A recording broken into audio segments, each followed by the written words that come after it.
자, 오늘 새벽에 우리에게 주시는 말씀을 함께 받겠습니다. 사무엘상 22장 이제 마지막 부분입니다. 11절에서 23절까지 말씀을 한 절씩 교독하고 마지막 23절은 같이 읽겠습니다. 11절 먼저 읽겠습니다. 왕이 사람을 보내어 아히두베의 아들 제사장 아히멜렉과 그의 아버지의 온 집 곧 노베에 있는 제사장들을 부르매 그들이 다 왕께 이른지라. 사울이 이르되 너 아히두베 아들아 들으라. 대답하되 내 주여 내가 여기 있나이다. 13절 사울이 그에게 이르되 내가 어찌하여 이새의 아들과 공무하여 나를 대적하여 그에게 떡과 칼을 주고 그를 위하여 하나님께 물어서 그에게 오늘이라도 매복하였다가 나를 치게 하려 하였느냐 하니 아히멜렉이 왕에게 대답하여 이르되 왕의 모든 신하 중에 다윗같이 충실한 자가 누구인지요? 그는 왕의 사위도 되고 왕의 호위대장도 되고 왕실에서 존귀한 자가 아니니이까. 15절 내가 그를 위하여 하나님께 물은 것이 오늘이 처음이니까 결단코 아니니이다. 원하건대 왕은 종과 종의 아비의 온 집에 아무것도 돌리지 마옵소서. 왕의 종은 이 모든 크고 작은 일에 관하여 아는 것이 없나이다 하니라. 왕이 이르되 아히멜렉아 너가 반드시 죽을 것이요 너와 내 아비의 온 집도 그러하리라 하고 왕이 좌우의 호위병에게 이르되 돌아가서 여호와의 제사장들을 죽이라. 그들도 다윗과 합력하였고 또 그들이 다윗이 도망한 것을 알고도 내게 알리지 아니하였음이니라 하나 왕의 신하들이 손을 들어 여호와의 제사장들 죽이기를 싫어한지라. 왕이 도액에게 이르되 너는 돌아가서 제사장들을 죽이라 하며 에돔 사람 도액이 돌아가서 제사장들을 쳐서 그날에 세마포 에봇 입은 자 85명을 죽였고 제사장들의 성읍 노베의 남녀와 아이들과 젖 먹는 자들과 소와 나귀와 양을 칼로 쳤더라. 아히두베 아들 아히멜렉의 아들 중 하나가 피하였으니 그의 이름은 아비아달이라. 그가 도망하여 다윗에게로 가서 사울이 여호와의 제사장들 죽인 일을 다윗에게 알림해 다윗이 아비아달에게 이르되 그날에 에돔 사람 도액이 거기 있기로 그가 반드시 사울에게 말할 줄 내가 알았노라. 너의 아버지 집의 모든 사람 죽은 것이 나의 탓이로다. 23절 함께요. 두려워하지 말고 내게 있으라. 내 생명을 찾는 자가 너의 생명도 찾는 자니 내가 나와 함께 있으면 안전하리라 하니라. 아멘. 하나님의 말씀입니다. 자, 오늘 사무엘상 22장을 마무리하는데 사무엘상 성경 중에 가장 속상하고 또 안타깝고 가슴 아픈 장면이 오늘 나와요. 여러분 사울은 하나님의 기름 부음을 받은 왕이잖아요. 그러니까 왕의 역할은 다스리는 백성들을 보호하고 또 그들의 안정을 지켜야 돼요. 왕의 홀이 있죠. 그거는 왕이 들고 있는 홀은 백성을 위해서 정말 선량하게 다스리도록 주어진 왕의 권세죠. 근데 지금 사울의 손에 홀이 아니라 사람을 죽이는 칼이 들려 있어요. 그것도 하나님의 제사장들을 죽이라. 제가 사울이 이 죄에 무너지는 과정을 쭉 살펴보니까 여러분 죄는요 절대 가만히 있지 않아요. 죄는 점점 자랍니다. 처음에 사울의 죄가 뭐였냐면 불순종이었어요. 자기 마음대로 왕의 권세를 쓰기 시작했죠. 그러니까 점점 그 불순종이 사울의 마음을 두렵게 만듭니다. 그리고 마음이 두려우니까 자꾸 의심하는 거예요.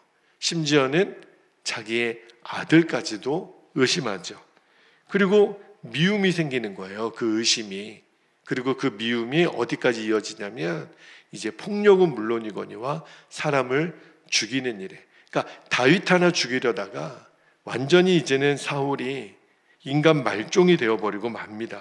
이게 하나님을 떠난 사람의 마지막 모습이에요. 자, 그런데 오늘 본문이 너무너무 안타깝지만, 어떻게 사람이 이렇게 악해질 수 있을까? 근데 그 마지막 순간에도 하나님은 하나님의 언약을 끝까지 지켜가세요.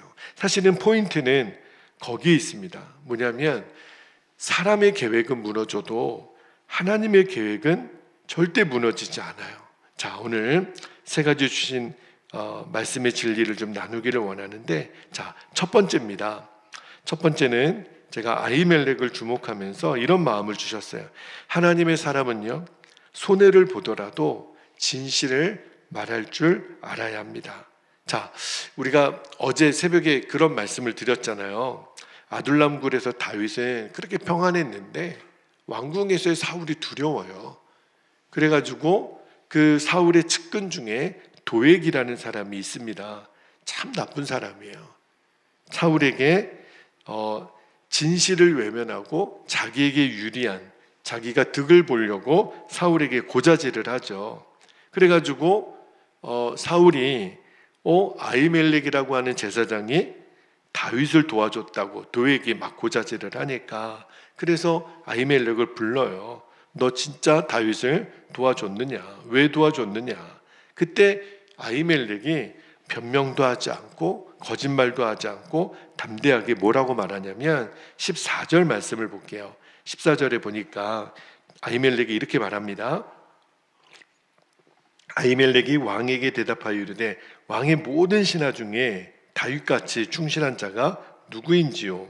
그는 왕의 사위도 되고 왕의 호위대장도 되고 왕실에서 존귀한 자가 아니니까. 자, 분위기로는 아히멜렉도 알았겠죠. 이게 뭐가 대단히 심각한 일이 일어났구나. 지금 왕이 자기를 불렀단 말입니다. 근데 지금 아히멜렉이 뭐라고 말하냐면, 나는 다윗에 대해서 알고 있는 것은 이런 겁니다.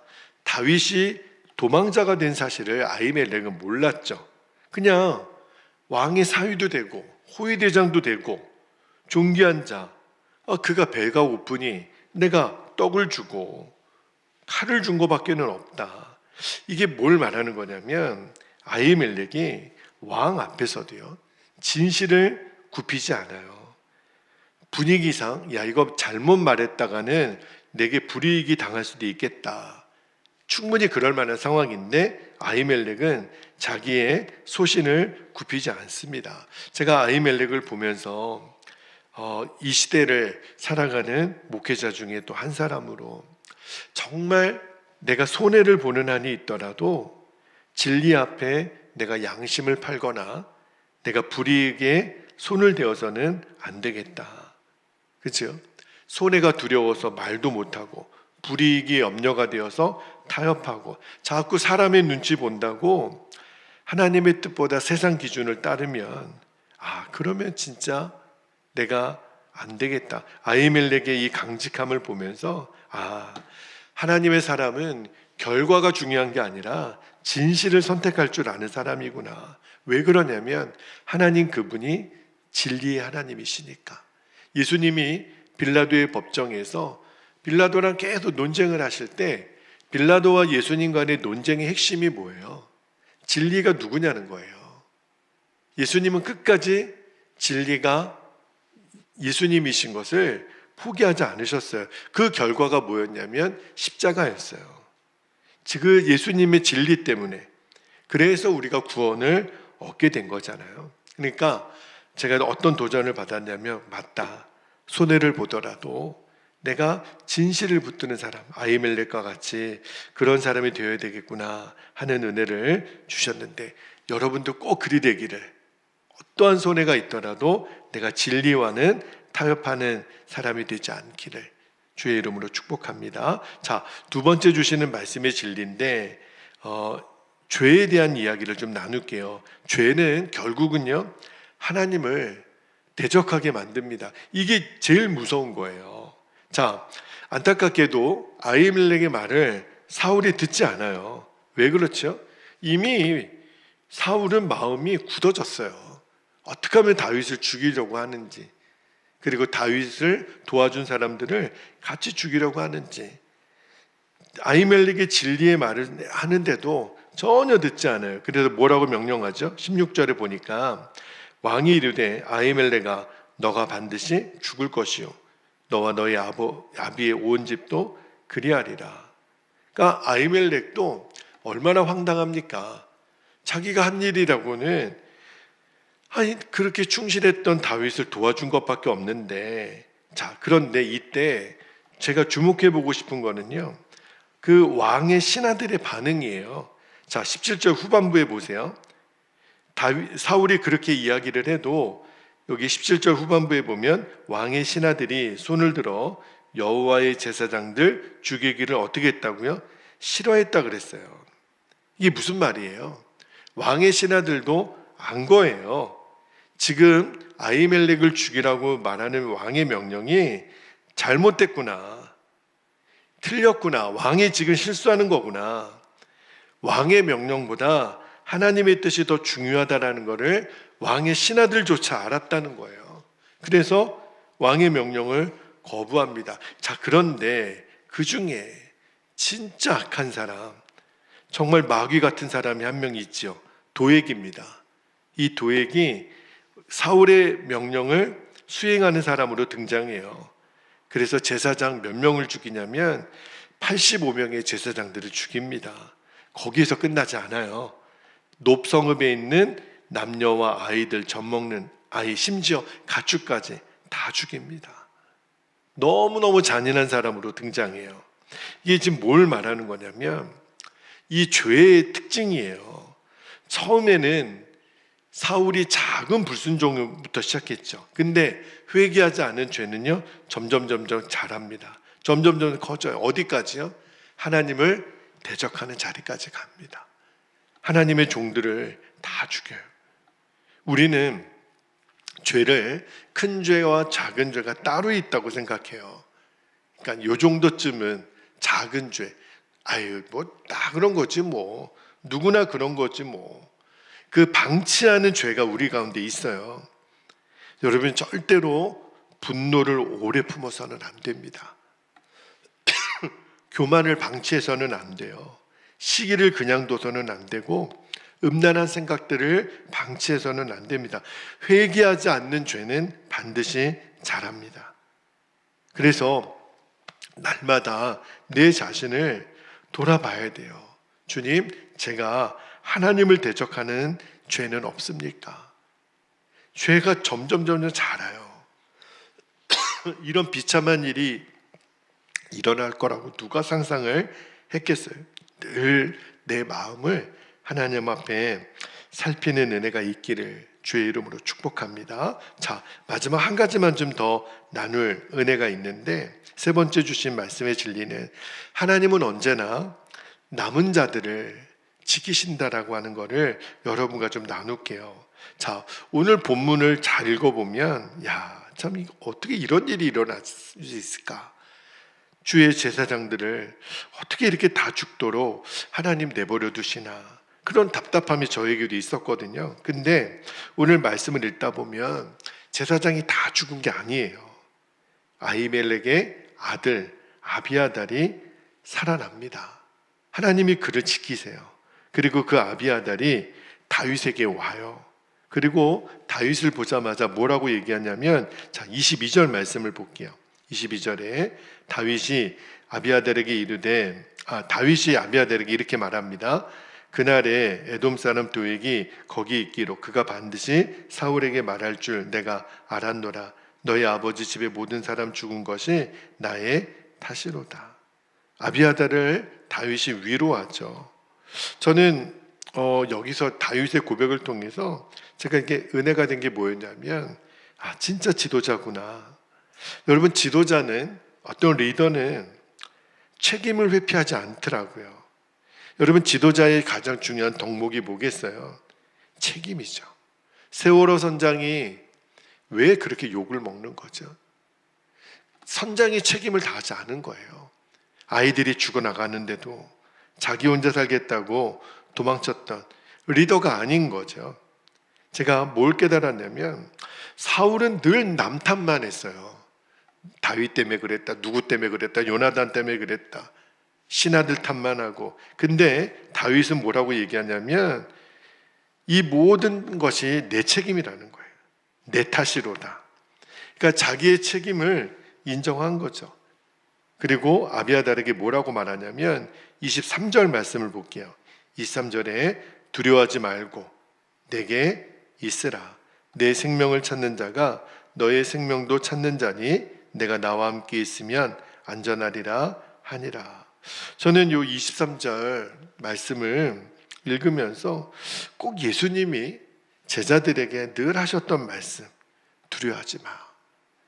내가 너희들과 함께 있잖아. 내게로 오기만 하면 돼. 내가 너희를 지킬 거야. 그런 음성으로 들려요. 결국은 나중에 이 아비아달, 85명의 제사장들은 죽었지만 이 아비아달이 끝까지 다윗 왕조에서 대제사장의 직분을 감당하는 사람이 됩니다. 그러니까 제사장들을 다 죽이신 게 아니었어요. 사울은 제사장들을 죽였지만 하나님은 한 사람을 남겨두죠. 저는 이게 하나님의 역사라고 믿어요. 그러니까 세상은 아무리 왕의 권력을 가졌다 하더라도 하나님의 일을 막을 수는 없다라는 것. 잠시 악이 승리하는 것처럼 보일지는 모르겠지만 하나님의 언약은 반드시 이어집니다. 십자가가 그렇잖아요. 예수님 죽으셨을 때 세상 모든 사람들은 야 이제 끝났다. 예수가 죽었으니까. 그런데 그 3일 동안 하나님은 예수님의 부활을 준비하셨잖아요. 그죠? 무덤이 끝이 아니라 시작이었어요. 우리의 삶도 낙심이 몰려올 때가 있어요. 여러분에게도 그러겠지만 어떻게 하나. 그냥 아무것도 할 수 없는 무기력한 제 자신을 보면서 낙심이 올 때. 근데 주님이 왜 낙심하냐? 너는 볼 수 없지만 보이지 않는 곳에 하나님의 새 역사를 준비하고 계시다. 여러분, 우리가 믿는 하나님은 어떤 하나님이시냐면 남은 자의 하나님이세요. 엘리야 시대 때도 바알에게 무릎 꿇지 않았던 7,000명의 사람들을 남겨놓으셨잖아요. 이스라엘의 포로로 끌려갔을 때도 그 남은 자들을 통해서 다시 이스라엘을 회복시키셨잖아요. 하나님은 반드시 믿음의 사람들을 남겨두세요. 그러니까 주님이 제 마음에도 주시는 게 뭐냐면 너 숫자 보고 낙심하지 마라. 여러분, 참 제 마음이 간사한 게 느껴져요. 예배하는 숫자, 함께하는 성도들의 숫자, 재정 숫자, 이것 때문에 일희일비하는 제 자신을 봐요. 근데 주님이 너 숫자 보고 낙심하지 말고 환경 보고 절망하지 마. 내가 남겨둔 사람이 있다. 그리고 그들을 통해서 나는 일한다. 사람에게 구걸하지 말고 너는 나만 바라봐라. 하나님, 제가 책임져야 되잖아요. 너가 책임져야 될 것은 리더로서의 책임하고 내가 모든 것을 책임지려고 하는 것은 또 다른 영역이거든요. 내 책임은 주님 앞에 남은 자를 통해서 하나님이 일하실 것을 믿는 것, 그게 제 책임이었던 거예요. 이제 말씀을 마무리하겠습니다. 저는 오늘 말씀이 굉장히 좀 무거웠어요. 어떻게 이런 일이 일어날 수 있을까? 그런데 하나님이 어떤 소망을 발견하게 하셨냐면 첫 번째는 손해를 보는 것 같아도 하나님 기억하신다는 것. 두 번째는 반드시 죄는 회개해야 된다는 것.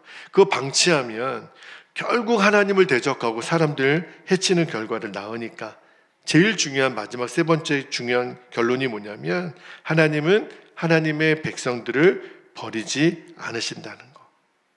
아비아달을 살려내시잖아요. 결국은 이게 복음이라는 생각이 들어요. 예수님 십자가에서 죽으셨지만 결국은 부활로 하나님의 구원을 완성하신 것. 낙심할 이유가 없겠구나. 왜냐하면 하나님은 남은 자를 통해서 일하시니까. 하나님 나라를 만들어 가시니까. 여러분, 흔들릴 때가 있죠. 사람이니까 그러나 하나님의 언약은요, 결코 흔들리지 않아요. 오늘 그 언약, 그 약속을 붙들고 오늘도 승리하는 저와 여러분 되시기를 주님의 이름으로 축복합니다. 자, 이제 우리 기도하겠습니다. 오늘도 두 가지 기도 제목을 우리가 붙잡고 기도할 텐데, 첫 번째는 어떤 상황에서도 진리와 믿음을 타협하지 않게 하소서. 우리가 아히멜렉을 통해서 주셨던 은혜죠. 날마다 내 죄를 회개하고 정결한 마음으로 살아가게 해주시도록. 왜냐하면 죄는 내버려 두면 계속 자라요. 두 번째 기도 제목입니다. 우리 가정과 교회가 이 시대에 남은 자로 끝까지 믿음을 지키게 하소서. 그리고 그 남은 자들이 모여지는 우리 교회가 되게 하소서. 하나님의 언약을 이어가는 우리 베델 교회의 공동체가 되게 하옵소서. 여러분 꼭 그렇게 기도하시기를 바랍니다. 자, 오늘 허락하신 말씀과 기도의 제목을 붙잡고 주님의 이름을 부르고 간절히 기도합니다. 주여